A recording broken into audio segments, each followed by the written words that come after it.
Hello दोस्तों, आप सभी का स्वागत है मेरे यूट्यूब चैनल पे। आज हम लोग क्लास 7th हिस्ट्री का चैप्टर 7 पढ़ रहे हैं बच्चों, जिसमें हमें पढ़ना है सामाजिक और सांस्कृतिक विकास के बारे में।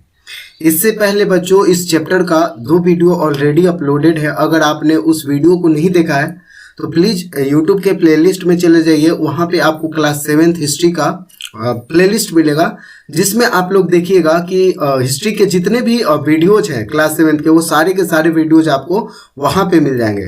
तो प्लीज़ आप प्लेलिस्ट में चले जाइए अगर आपने नहीं देखा है तो, और वहाँ से सारे वीडियोज को देख लीजिएगा। ठीक है, आइए शुरुआत करते हैं। तो इससे पहले बच्चों, हम लोगों ने पहले वीडियो में देखा था, इस्लाम धर्म के बारे में पढ़ा था, इस्लाम धर्म की शुरुआत कैसे होती है। उसके बाद दूसरे वीडियो में देखा कि भक्ति आंदोलन का मतलब क्या होता है, भक्ति आंदोलन क्या है, और कौन कौन से संत जो हैं वो इसके मतलब फॉलोवर थे, इसको आगे बढ़ाने में काम किए, और साथ ही साथ भक्ति आंदोलन की शुरुआत क्यों हुई थी इसके बारे में भी बच्चों हम लोगों ने पिछले वीडियो में पढ़ा था।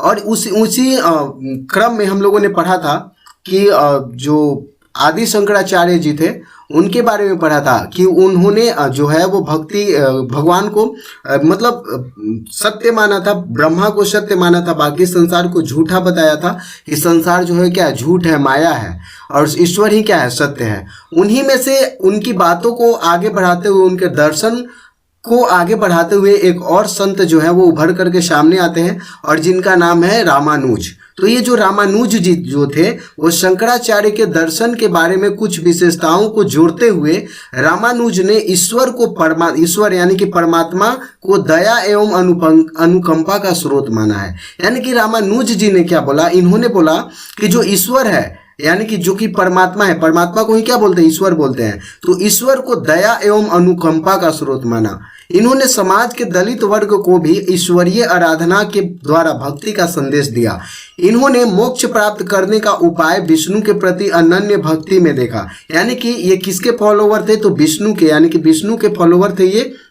और इन्होंने बोला कि अगर आप भगवान विष्णु की उपासना करते हैं, अगर आप भगवान विष्णु की भक्ति करते हैं तो आपको क्या मिल जाएगा, मोक्ष की प्राप्ति होगा। और मोक्ष का मतलब क्या होता है बच्चों, ये हमने आपको पिछले वीडियो में बताया है कि मोक्ष का मतलब क्या होता है। मोक्ष का मतलब होता है जन्म और मृत्यु से मुक्ति, पुनर्जन्म से जो मुक्ति मिल जाती है जीव को, उसी को क्या बोलते हैं बच्चों, मोक्ष बोलते हैं। क्या बोलते हैं, मोक्ष बोलते हैं। तो इन्होंने बताया कि अगर कोई मनुष्य मोक्ष की प्राप्ति करना चाहता है तो वो किसकी आराधना करे, भगवान विष्णु की आराधना करे। रामानुज ने भक्ति की जो नई धारा प्रभावित किया, उसने आगे चलकर उत्तर भारत में व्यापक रूप ग्रहण किया। यानी कि इनका जो भक्ति का कॉन्सेप्ट था वो उत्तर भारत में आगे चल करके उत्तर भारत में बहुत ज्यादा क्या हुआ, फेमस हुआ। ठीक है, अब देखो एक और संत थे जिनका नाम था वासुवन्ना। वासुवन्ना का वीर शैववाद क्या था इसके बारे में देख लेते हैं। तो देखो बच्चों, क्या करा है कि 12वीं सदी के मध्य में, कब की बात हो रही है ये, 12वीं सदी की। तो 12वीं सदी के मध्य में वासुवन्ना के नेतृत्व में दक्षिण भारत में वीर शैव आंदोलन शुरू हुआ, जिसमें तमिल भक्ति आंदोलन एवं मूर्ति पूजा के विरुद्ध प्रतिक्रिया दिखाई देती है। अब ये मूर्ति पूजा के विरुद्ध क्यों, क्योंकि हम लोग जानते थे कि जब मूर्ति पूजा होती थी तो उसमें क्या चाहिए, कर्मकांड होगा, यज्ञ होगा, आहुति चाहिए, ठीक है ना। तो इन सारी चीजों में क्या होता है, धन खर्च होता है, जो कि आम लोगों के पहुंच से क्या था, बाहर था। इसीलिए जो वासुवन्ना का जो वीर शैववाद था, ये इन सब चीजों का क्या करता था, विरोध करता था। इन्होंने ब्राह्मणवादी विचारधारा के विरुद्ध निम्न जातियों एवं नारी के प्रति समतावादी विचार प्रस्तुत किया। यानी कि जो वासुवन्ना का वीर शैववाद था, इन्होंने ब्राह्मणवादी जो विचारधारा था इसके विरुद्ध इन्होंने बात किया और बोला कि निम्न जाति एवं नारी को भी क्या है, समान अधिकार है। जिस प्रकार से हम लोग जानते थे कि जो पहले से जो हिंदू धर्म में चला आ रहा था उसमें स्त्रियों को क्या माना जाता था, शूद्र की कैटेगरी में देखा जाता था। इनको यहाँ तक कि वेदों का अध्ययन करने का भी अधिकार नहीं था, कि स्त्री लोग वेद का भी अध्ययन नहीं कर सकते, चाहे वो किसी भी वर्ण व्यवस्था से बिलोंग करती हो, चाहे किसी भी वर्ण की हो। ब्राह्मण वर्ण की महिलाएं भी जो है वो वेदों का अध्ययन नहीं कर सकती थी। ऐसा था जो उत्तर वैदिक काल की घटनाएं हैं, उत्तर वैदिक काल की जो स्थिति थी उसमें। तो इन्हीं सब चीजों का विरोध करते हुए जो वासुवन्ना का वीर शैववाद था, वो ब्राह्मणवादी विचारधारा और निम्न जातियों एवं नारियों के बीच समतावादी विचार प्रस्तुत किया, और इन्होंने कर्मकांडों एवं मूर्ति पूजा का भी विरोध किया। ठीक है, तो ये तो हम लोगों ने देख लिया, वासवन्ना का जो वीर शैववाद था उसके बारे में देखा। अब हम लोग बच्चों देखेंगे महाराष्ट्र में भक्ति आंदोलन की क्या स्थिति थी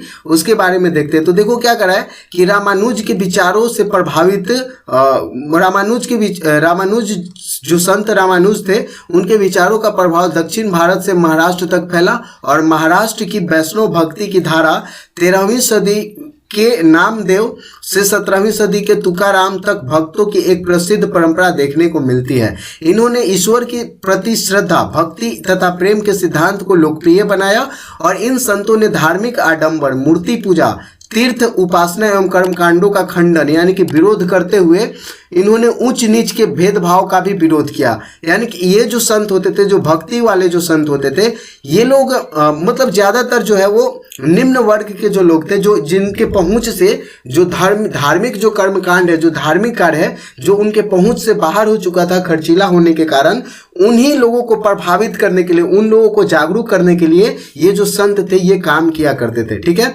अब देखिए वो क्या करा है कि अपने अनुयायियों में सभी जाति के लोगों, महिलाओं एवं मुसलमानों को भी शामिल किया। महाराष्ट्र के संतों ने यह भक्ति की यह परंपरा पंढरपुर में विठल स्वामी यानी विष्णु का एक रूप जो श्री कृष्ण के रूप में पूजा जाता था को जन जन को एक ईश्वर एवं आराध्य के रूप में स्थापित किया और इनकी रचनाओं को अभंग कहते हैं। तो इनके जो रचना है उनको क्या बोलते हैं बच्चों? अभंग बोलते हैं। और इन भक्ति संतों की रचनाओं में सामाजिक कुरीतियों पर प्रहार किया गया, यानी कि जो समाज में जो क्या बोलते हैं, जो कुरीतियां थी, जो अंधविश्वास था, इनके ऊपर ये जो संत है वो क्या करते हैं? प्रहार करते हैं। मतलब इसको गलत बताते हैं, लोगों को इसके खिलाफ में जागरूक करते हैं, बोलते हैं कि ये जो कुरीति है ये सब क्या है? गलत चीज़ है, ये कुरीति है, ये अच्छी चीज़ नहीं है। इसके बारे में लोगों को जागरूक किया करते थे ये जो संत होते थे। इन्होंने सभी वर्णों, जातियों, यहाँ तक कि अंतज्यों को भी समान नजरिया से देखा। ठीक है, यानी कि सबको ये क्या मानते थे, चाहे वो स्त्री हो, पुरुष हो, कोई भी हो, किसी भी जाति का हो, उन सभी को क्या देखते थे? समान नजर से देखते थे। अब बात करें कि महाराष्ट्र के भक्ति संतों के नाम कौन कौन से महाराष्ट्र के प्रमुख भक्ति संत हुए, तो उनमें आप देखिएगा तो गणेश्वर हो गए, नामदेव हो गए, एकनाथ नामदेव एकनाथ हो गए, तुकाराम हो गए, संत तुकाराम, ज्ञानेश्वर हो गए, सक्कूबाई हो गई, चोख मेला का परिवार हो गया। ये सब लोग क्या थे? भक्ति संत थे। क्या थे बच्चों? भक्ति संत। अब देखो क्या करें यहाँ पे कि महाराष्ट्र के भक्ति संतों ने अपने अभंग द्वारा सामाजिक व्यवस्था पर प्रश्न चिन्ह खड़ा किया।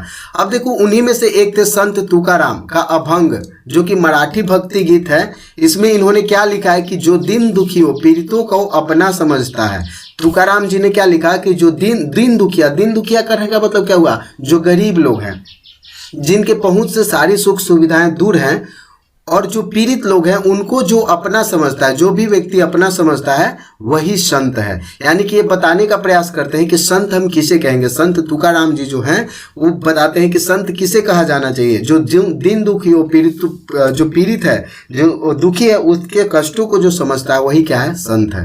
क्योंकि ईश्वर उसके साथ है, वह हर एक परित्यक्त व्यक्ति को अपने दिल से लगाए रखता है। वह एक दास के साथ भी अपने पुत्र जैसा व्यवहार करता है। यानी कि वह व्यक्ति जो अपने नौकर के साथ भी, यानी दास मतलब क्या होता है? नौकर, जो उसके यहाँ काम करता है, अगर उसको भी अपने पुत्र जैसा व्यवहार करता है, तो तुकाराम का कहना है कि मैं यह कहते कहते नहीं थकूंगा कि ऐसा व्यक्ति क्या है? स्वयं ईश्वर है। यानी कि सिर्फ और सिर्फ ये जो काम है वो ईश्वर ही कर सकते हैं। अगर कोई व्यक्ति ऐसा करता है तो वो ईश्वर जैसा है। ये संत तुकाराम जी ने बताने का प्रयास किया था। ठीक है, अब देखो अब हम लोग देखेंगे कि उत्तर भारत में सामाजिक धार्मिक परिवर्तन की बयार किस प्रकार से बहती है। उत्तर भारत में सामाजिक धार्मिक किस प्रकार का परिवर्तन होता है भक्ति आंदोलन के कारण, इसके बारे में समझने का प्रयास करते हैं। तो देखो बच्चों क्या करा है कि 13वीं सदी के बाद उत्तर भारत में भक्ति आंदोलन की एक नई चेतना विकसित हुई। और इस चेतना यानी कि जो सुधारवादी भक्ति आंदोलन पर ब्राह्मणवादी हिंदू धर्म, इस्लाम, सूफी संतों एवं तत्कालीन धार्मिक संप्रदायों, नाथपंथियों, सिद्धों एवं योगियों आदि की विचारधाराओं की स्पष्ट झलक देखने को मिलती है। रामानुज की भक्ति परंपरा को उत्तर भारत में लोकप्रिय बनाने का श्रेय जो है एक और संत थे जिनका नाम है रामानंद को जाता है। हिंदी काव्य में वो एक उक्ति लिखी हुई है। उक्ति लिखी क्या मिलती है कि भक्ति द्रविड़ उपजी लाए रामानंद। क्या है कि भक्ति द्रविड़ उपजी। द्रविड़ कहने का मतलब क्या है कि दक्षिण भारत में, तो दक्षिण भारत में भक्ति जो है वो उपजी, लेकिन लाए कौन? रामानंद। प्रकट करी कबीर ने सप्तद्वीप नवखंड, यानी कि भक्ति को प्रकट किसने किया? कबीर ने। लाए कौन? दक्षिण भारत से उत्तर भारत में भक्ति आंदोलन को कौन लेकर के आते हैं? तो रामानंद जी लाते हैं। और प्रकट कौन करते हैं? तो कबीर करते हैं भक्ति मार्ग से। अर्थात जो भक्ति दक्षिण भारत में आरंभ हुई उसे रामानंद ने उत्तर भारत में लाया तथा कबीर ने इसे प्रसारित किया। इन्होंने जातिवाद एवं भेदभाव को अनुचित बताया तथा सभी जाति के लोगों को साथ साथ खाने पीने को भी। तो दोस्तों अब आगे देखते हैं कि सगुण संप्रदाय और निर्गुण संप्रदाय में क्या अंतर है। मतलब आप जब भक्ति आंदोलन को पढ़िएगा तो आपको सुनने को मिलेगा कि ये सगुण संप्रदाय के मानने वाले भक्त हैं, और किसी किसी को देखिएगा कि वो निर्गुण संप्रदाय के मानते हैं। ठीक है, निर्गुण संप्रदाय को मतलब निर्गुण मतलब एक ऐसा कम्युनिटी है जो भगवान को निर्गुण मानता है, यानी कि भगवान के अवतारों में विश्वास नहीं करता है। और जो सगुण संप्रदाय होता है वो भगवान के अवतारों में विश्वास करता है, यानी कि ये मान के चलता है कि भगवान का क्या हुआ था, वो अवतार लेकर के मनुष्य रूप में आए थे। जैसे एग्जाम्पल के तौर पर देखें तो राम को जो सगुण संप्रदाय के जो भक्त होते हैं वो क्या मानते हैं कि राम को विष्णु के मानवीय अवतार के रूप में स्वीकार किया है। यानी कि जो सगुण संप्रदाय के मानने वाले जो भक्त है वो क्या मानते हैं कि जो भगवान राम जो जन्म लिए थे वो साक्षात विष्णु के अवतार थे। तो ये जो मानने वाले जो समुदाय होता है, जो संप्रदाय है, उसको क्या बोलते हैं? सगुण संप्रदाय बोलते हैं। और जो निर्गुण लोग होते हैं, जो निर्गुण संप्रदाय के लोग होते हैं, वो क्या मानते हैं कि ईश्वर की कल्पना निराकार ब्रह्म के रूप में की, इसने विभिन्न धर्मों के बीच मतभेद भुलाकर समाज में मानवीय धर्म की स्थापना का प्रयास किया। यानी कि ये बोला कि भगवान जो है वो एक ही है, यानी कि परम ब्रह्म जो है वही है, और उनका निर्गुण स्वरूप को मान करके जो है निर्गुण संप्रदाय के लोग क्या करते हैं? उनकी आराधना करते हैं। अब देख लेते हैं एक संत का आप नाम सुने होंगे जिनका नाम है रामानंद। क्या नाम है बच्चों? रामानंद। और रामानंद जो थे वो कौन से भगवान के भक्त थे? तो वो राम भक्त थे। क्या थे? भगवान राम के भक्त थे। और ये क्या है? राम भक्त संप्रदाय के प्रवर्तक थे, और इनके शिष्य दो वर्गों में विभक्त हो गए। यानी कि जो रामानंद क्या बने? गुरु बने, अपने शिष्यों को शिक्षा दिए, धर्म के बारे में बताया। तो जब रामानंद के बाद इनके जो जितने भी शिष्य थे, ये शिष्य दो भागों में विभाजित हो गए, यानी कि दो वर्गों में विभक्त हो गए। और पहला जो वर्ग बना, जो पहला समुदाय बना, उसको बोलते हैं सगुण संप्रदाय, और दूसरा बना निर्गुण संप्रदाय। अभी हम लोगों ने पढ़ा कि सगुण क्या होता है और निर्गुण क्या होता है, यानी कि जो भगवान के साक्षात अवतारों में विश्वास करता है उसको क्या बोलते हैं? सगुण संप्रदाय के अनुयायी बोलते हैं। क्या बोलते हैं? सगुण संप्रदाय के। और जो भगवान के अवतारों में विश्वास नहीं करेगा, सिर्फ ब्रह्मा को निरंकार मान करके जो भगवान की आराधना करता है, उसको क्या बोलते हैं? निर्गुण संप्रदाय बोलते हैं। तो जो रामानंद के, तो ये दोनों जो ग्रुप था सगुण और निर्गुण, ये कौन से संत के शिष्य लोग थे जो दो वर्गों में विभक्त हुए? तो वो थे बच्चों रामानंद के। किनके शिष्य थे? रामानंद संत के शिष्य थे। ठीक है, रामानंद जी के। आगे देखते हैं तो सगुण संप्रदाय के प्रमुख संत। अब बात कीजिएगा कि सगुण संप्रदाय में कौन कौन लोग आते थे? जो भगवान के अवतारों में विश्वास करने वाले जो संत थे, जो सगुण संप्रदाय में आते थे, तो उनमें अगर प्रमुख रूप से देखिएगा तो संत तुलसीदास जी आते हैं। कौन आते हैं? तुलसीदास जी, जिन्होंने रामचरितमानस की रचना की है। और रामचरितमानस के रचनाकार कौन है? रामचरितमानस किसने लिखा है? तो तुलसीदास जी ने लिखा है। किसने लिखा है? तुलसीदास जी ने। और ये जो है करके राम भक्ति की परंपरा को हिंदी भाषी क्षेत्रों में ऊंचाई पर पहुंचाया। यानी कि रामचरितमानस का आज भी अगर देखिएगा तो हमारे जीवन में जो हिंदू धर्म है उसमें रामचरितमानस का क्या है? बहुत बड़ा योगदान है, बहुत बड़ा क्या बोलते हैं? श्रद्धा से लोग क्या करते हैं? उनकी उसको पढ़ते हैं। ठीक है, रामचरितमानस का पाठ करते हैं। ठीक है, तो जिसमें भगवान राम के जीवन के बारे में बताया गया है। तो जो रामचरितमानस के रचयिता कौन है? कौन लिखा है रामचरितमानस? तो संत तुलसीदास जी ने लिखा है। और संत तुलसीदास जी जो है वो किस संप्रदाय से बिलोंग करते हैं? तो सगुण संप्रदाय से बिलोंग करते हैं। और ये भगवान राम के अवतार में विश्वास करते हैं। ठीक है, ये मान के चलते हैं कि भगवान राम जी जो थे वो भगवान विष्णु के साक्षात अवतार थे। इन्होंने एक आदर्श समाज की कल्पना की जिसमें सभी जातियां अनुशासन एवं शांति से अपना क्या कर सकती है? जीवन व्यतीत कर सकती है। यानी कि रामचरितमानस में इन्होंने दिखाने का प्रयास किया कि जो हमारा समाज है, इतनी जातियां हैं इनमें, ये सभी लोग अगर अनुशासित होकर के रहते हैं तो एक क्या है? सफल और शांतिपूर्ण जीवन व्यतीत कर सकते हैं। अब देखिएगा कि वैष्णव धर्म की परंपरा में एक प्रमुख शाखा कृष्ण भक्ति की थी। ये तो देख लिए कि जो रामानंद थे वो कैसे भक्त थे, किनके भक्त थे, तो राम जी के भक्त थे, यानी कि राम की आराधना करते थे। लेकिन अगर वैष्णव धर्म में ही देखिएगा तो एक और शाखा विभाजित होती है जो होता है कृष्ण भक्ति की, यानी कि भगवान श्री कृष्ण की अवतार को मान करके ये लोग क्या करते हैं, भगवान श्री कृष्ण की आराधना करते हैं। और भगवान श्री कृष्ण जी भी जो थे वो किन के अवतार थे, तो भगवान विष्णु के अवतार थे। और राम जी भी जो थे वो किन के अवतार थे, भगवान विष्णु के अवतार थे। तो ये आपको पता होना चाहिए। उसके बाद क्या करा है कि वैष्णव धर्म की एक परंपरा में एक प्रमुख शाखा कृष्ण भक्ति की थी, जिसमें वासुदेव कृष्ण को विष्णु का अवतार मानकर उनकी आराधना पर बल दिया गया है। अब यहाँ पे आया है वासुदेव कृष्ण। वासुदेव कृष्ण कहने का मतलब क्या है कि जो वासुदेव जी के पुत्र के रूप में जन्म लिए थे कृष्ण, उनकी आराधना की बात की जा रही है। किन की बात की जा रही है बच्चों, जो वासुदेव जी के पुत्र के रूप में कृष्ण जी ने जो जन्म लिया था, जिनके जन्म दिवस के रूप में जन्माष्टमी का त्यौहार मनाया जाता है। तो वो जो कृष्ण को ये लोग क्या माने, साक्षात ईश्वर भगवान विष्णु का अवतार मान करके उनकी आराधना पर बल दिया। और किसने बल दिया, तो ये जो कृष्ण शाखा के जो भक्ति संत थे उन्होंने। अब देखेंगे कि भगवान श्री कृष्ण शाखा का जो भक्ति संत थे वो कौन कौन थे, तो उनमें अगर देखिएगा तो इस परंपरा के प्रमुख संतों में मीराबाई थी।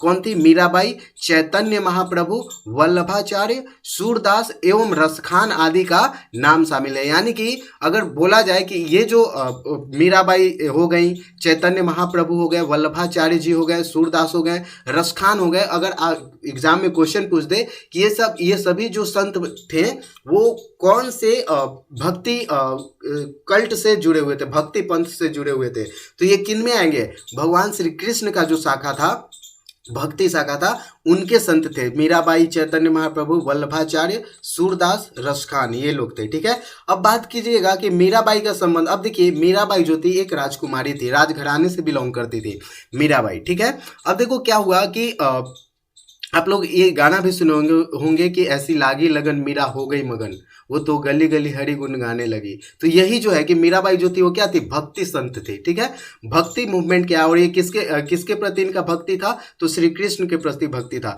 तो देखो क्या करा है कि मीराबाई का संबंध मेवाड़ एवं मारवाड़ के राजघरानों से था, यानी कि ये एक राजकुमारी थी। ठीक है, मीराबाई जो थी, और राजघराने से, यानी कि राजघराने से आती थी, और ये बचपन से ही श्री कृष्ण के प्रति श्रद्धा एवं प्रेम की भावना से प्रेरित थी। इन्होंने सुखमय जीवन त्याग करके, यानी कि जो एक राजा का जो लाइफ होता है कैसा होता है, एकदम सारी सुख सुविधाओं से परिपूर्ण होता है, उस जीवन को त्याग करके जो मीराबाई हैं वो भक्ति क्या करते हैं, भक्ति मार्ग को चुनती हैं विरोध के बावजूद जो है। अब देखिए, अब सोच करके देखो कि एक राजकुमारी जो है वो अपना जो क्या बोलते हैं कि राज परिवार वाला जो जीवन है उसको त्याग करके एक संत का अगर वो लाइफ अपनाती है, भक्ति मार्ग पे चलती है, तो जाहिर सी बात है कि जो राजघराने के जो लोग होंगे वो क्या करेंगे, इनका विरोध करेंगे कि तुम ऐसा मत करो। तो यही हुआ था मीराबाई के साथ भी, क्या हुआ था, यही हुआ था जब इन्होंने जो राजघराना वाला जो जीवन है, सुखमय जीवन है, उसको त्याग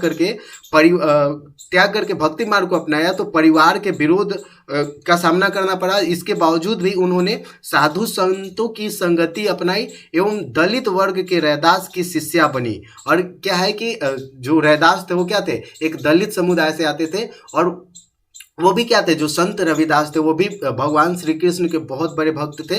और यही जो है रैदास के शिष्या कौन बनती है, मीराबाई बनती है। और मीराबाई को जो है संत जो रैदास है वो बताते हैं कृष्ण की भक्ति के बारे में। ठीक है, अब देखिए मीरा की भक्ति की रचना का एक अंश है। अब देखिए मीराबाई जो है वो खुद लिखी थी, ये एक कविता लिखी थी जो क्या है कि मेरे तो गिरधर गोपाल दूसरो न कोई, जाके सिर मोर मुकुट मेरो पति सोई, साधु ढिंग बैठ बैठ लोक लाज खोई भगत। अब देखिए क्या इसका मतलब क्या हुआ कि मेरे तो गिरधर गोपाल, यानी कि गिरधर गोपाल किनका नाम है, श्री कृष्ण का नाम है।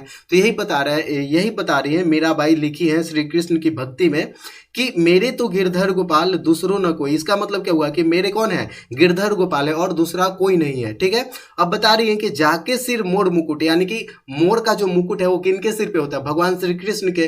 तो यही बता रही है कि जाके सिर मोर मुकुट, यानी कि जिनके सिर पे क्या है, मोर का मुकुट है, वही क्या है, सो मेरे पति सो, यानी कि वही मेरे पति हैं। ठीक है, और दूसरा कोई नहीं है। साधु ढिंग बैठ बैठ, यानी कि साधु संतों के साथ बैठ बैठ लोक लाज खोई। जाहिर सी बात है कि लोग इनका क्या करते थे, मजाक उड़ाते थे मीराबाई का, कि जब ये साधु संतों के साथ रहती थी तो।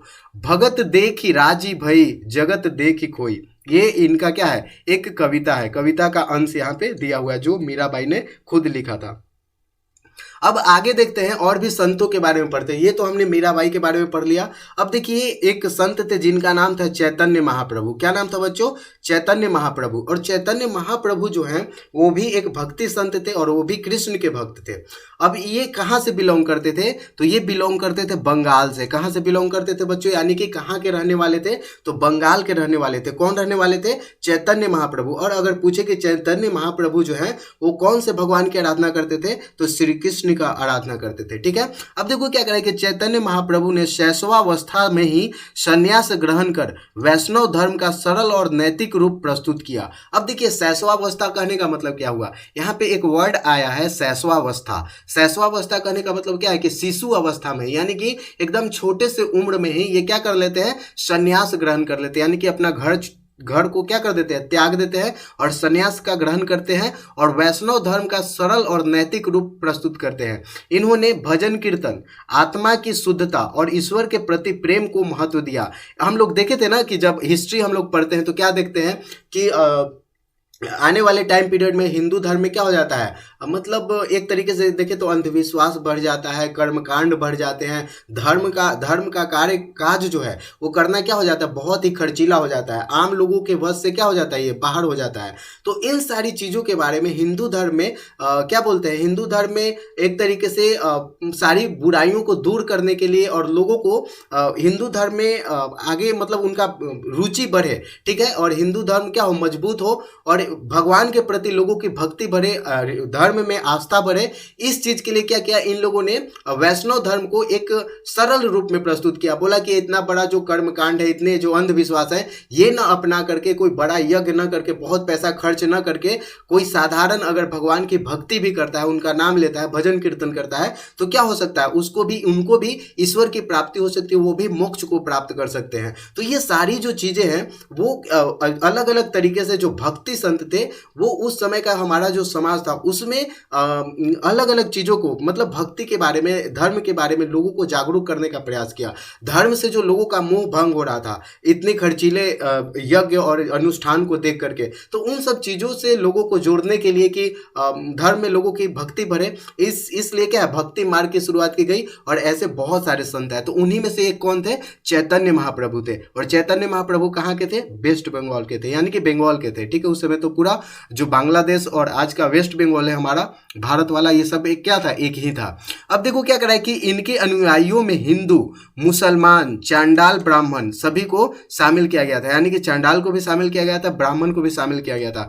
इसका कहने इसका मतलब क्या हुआ कि ये सभी को शिष्य मानते थे, यानी कि सभी को शिष्य बना लेते थे, चाहे वो हिंदू हो, चाहे वो मुसलमान भी हो, अगर भक्ति में उसका विश्वास है तो वो भी क्या बन जाते थे, चैतन्य महाप्रभु के शिष्य बन जाते थे। यानी कि ये सभी को एक बराबर देखते थे, सबको समान देखते थे, किसी के साथ भेदभाव नहीं करते थे चैतन्य महाप्रभु। अब देखिए, अब आगे देखते तो क्या है कि कृष्ण भक्ति परंपरा में सूरदास और रसखान ने भी अपनी रचनाओं के माध्यम से जन जन तक अपनी पहुंच बनाई। जबकि ये धर्म प्रचारक नहीं थे, किंतु इनकी रचनाएं सांस्कृतिक रूप से क्या है, महत्वपूर्ण है। सूर ने अपनी रचनाओं में कृष्ण के बाल रूप को महिमा प्रदान की है। यानी कि अब देखिए एक और भी जो संत है जिनको बोलते हैं सूरदास और एक है रसखान, और ये दो लोग जो थे वो धर्म के प्रचारक नहीं थे। ऐसा नहीं था कि ये वैष्णव धर्म को फैलाना चाहते थे, लेकिन इनका क्या था कि ये कृष्ण के प्रति इनकी भक्ति अगाढ़ थी, यानी कि कृष्ण के बहुत ही जबरदस्त भक्त थे, यानी कि बहुत ही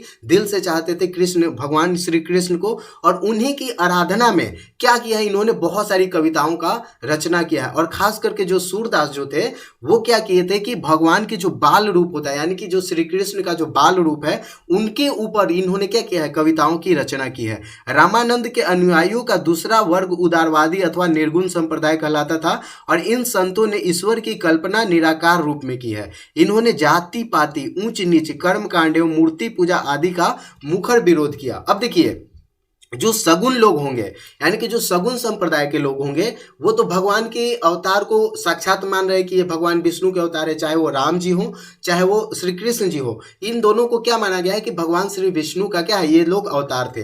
अब जब जो सगुन लोग होंगे वो क्या करेंगे कि भगवान अवतार, भगवान विष्णु के अवतार को मान रहे हैं, तो इसका मतलब है कि ये मूर्ति पूजा करेंगे, यानी कि ये लोग मूर्ति पूजा में विश्वास करते थे। जो सगुन संप्रदाय के जो लोग थे वो लोग मूर्ति पूजा में विश्वास करते थे। लेकिन रामानंद के ही जो शिष्य लोग थे, और भी जो शिष्य लोग थे, वो लोग क्या बोले कि नहीं, हम लोग निर्गुण संप्रदाय में है, यानी कि भगवान के अवतार में न विश्वास करके ये माना, इन्होंने माना कि एक ब्रह्म है और उसी ब्रह्म की हमें क्या करनी चाहिए, आराधना करनी चाहिए। और इन लोगों ने क्या क्या बोला, मूर्ति पूजा और कर्म कांड, ये जो यज्ञ है, ये पूजन है और मूर्ति पूजा जो हो रही है, इनका इन लोगों ने क्या किया, विरोध किया, कहा कि ऐसा नहीं है, मूर्ति पूजा नहीं होनी चाहिए। ठीक है, अब देखो क्या करें कि इन संतों में प्रमुख थे, यानी कि जो निर्गुण संत जो थे वो कौन थे, तो अगर देखिएगा तो इनमें सबसे प्रमुख थे कबीर। यानी कि कबीर के बारे में आप लोग पढ़े होंगे, बहुत सारे इनके दोहे भी लिखे गए हैं, जैसे बहुत सारे इनके दोहे हैं। ठीक है, कबीर इस्लाम और हिंदू धर्म के उपदेशों में भली भांति परिचित थे।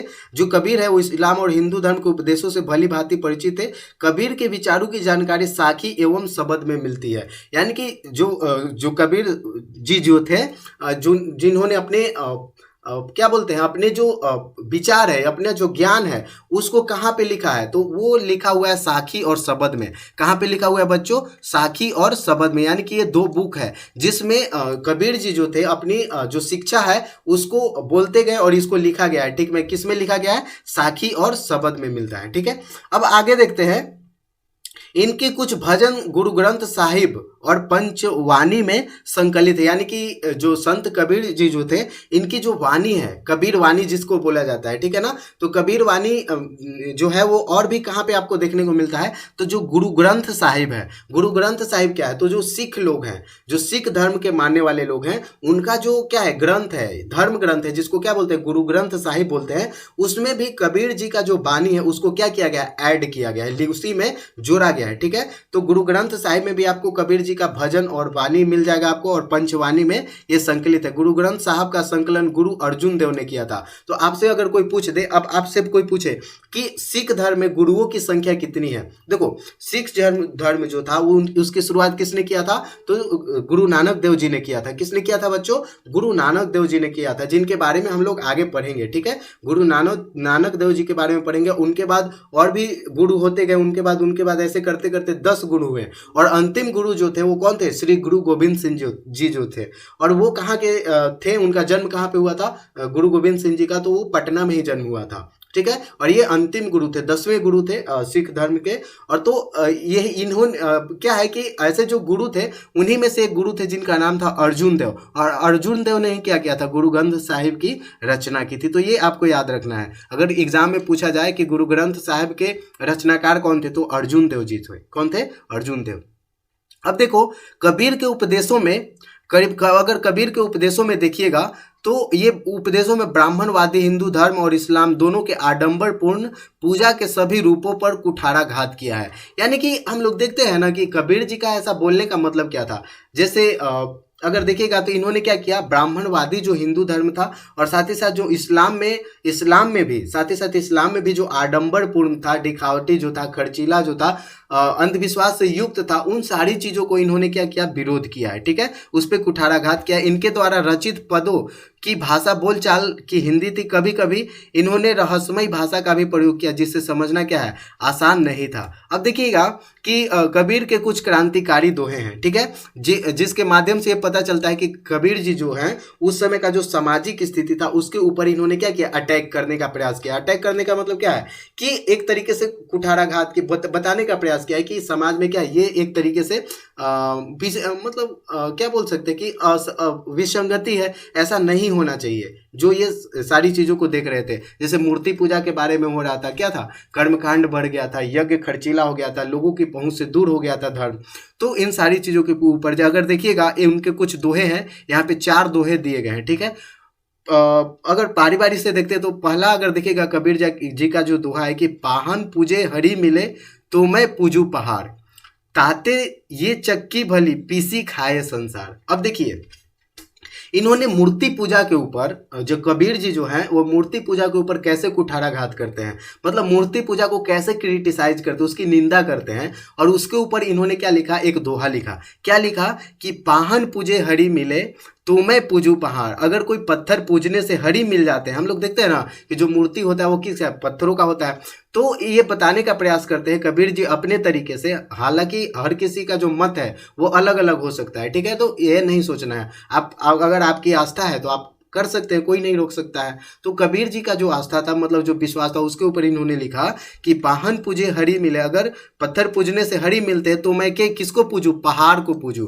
क्योंकि पहाड़ तो और भी बड़ा पत्थर है। तो अगर हमें पत्थर, छोटा पत्थर पूजने से हरि जी मिल जाते हैं तो हम अगर मिलते हैं तो हम पहाड़ को पूजेंगे। ताते ये चक्की भली, इससे तो ये चक्की भली होती है, पीसी खाए संसार। यानी कि उससे, इस जो पत्थर से तो वो चक्की भली है। चक्की भी किसका बना होता है, पत्थरों का बना होता है। तो ये बताते हैं कि ये इस पत्थर से तो वो चक्की भली है जिससे पीस करके लोग क्या खाता है, संसार खाता है। तो एक तरीके से क्रिटिसाइज करने का इन्होंने काम किया है। अगला अगर इनका दोहा देखिएगा तो पोथी पढ़ी पढ़ी जग मुआ, पंडित भया न कोय, ढाई आखर प्रेम का, पढ़े सो पंडित होए। यानी कि इसमें इन्होंने बताने का प्रयास किया है कि पोथी पढ़ी पढ़ी जग मुआ। पोथी मतलब क्या होता है, किताब होता है।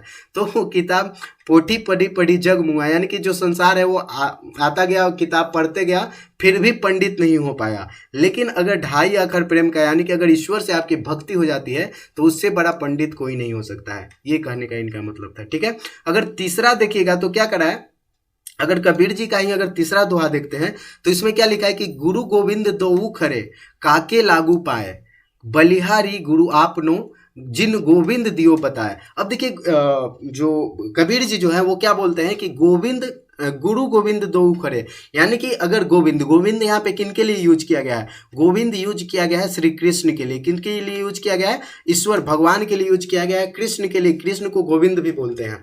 तो यहाँ पे बोला गया है, कबीर जी क्या बोलते हैं कि अगर गुरु खड़े हो, यानी कि जो आपको शिक्षा देते हैं, जो आपको ज्ञान देते हैं, अगर वो खड़े हैं और साथ ही साथ भगवान आ जाए, गोविंद आ जाए, अगर वो दोनों खड़े हैं तो किनको पांव लागोगे, यानी कि किनको सबसे पहले प्रणाम करोगे, ये बताने का प्रयास किया गया है। उसके बाद क्या है कि बलिहारी गुरु आपनो, जिन गोविंद दियो बताए। तो सबसे पहले हम किनको प्रणाम करेंगे, गुरु को प्रणाम करेंगे। एक कहने का मतलब क्या हुआ कि सबसे पहले हम गुरु को प्रणाम करेंगे। और गुरु को क्यों करेंगे, क्योंकि इन्होंने ही गोविंद से क्या किया है, साक्षात्कार करवाया। यानी कि गोविंद से हमें कौन मिलवाया है, गुरु ही मिलवाया है। क्योंकि अगर गुरु नहीं होते तो हम गोविंद को नहीं जान पाते। तो कहने का मतलब ये हुआ कि सबसे पहले हम किनको प्रणाम करेंगे, गुरु को प्रणाम करेंगे। तो ये बताने का प्रयास किया गया है ये 3 दोहों के माध्यम से। अगला और लास्ट यहाँ पे कबीर जी का दोहा है, वो क्या कहता है कि कांकर पाथर जोड़ी के मस्जिद लाई बनाए, ताह चढ़ी मुल्ला बांग दे, क्या बहरा भया खुदा है।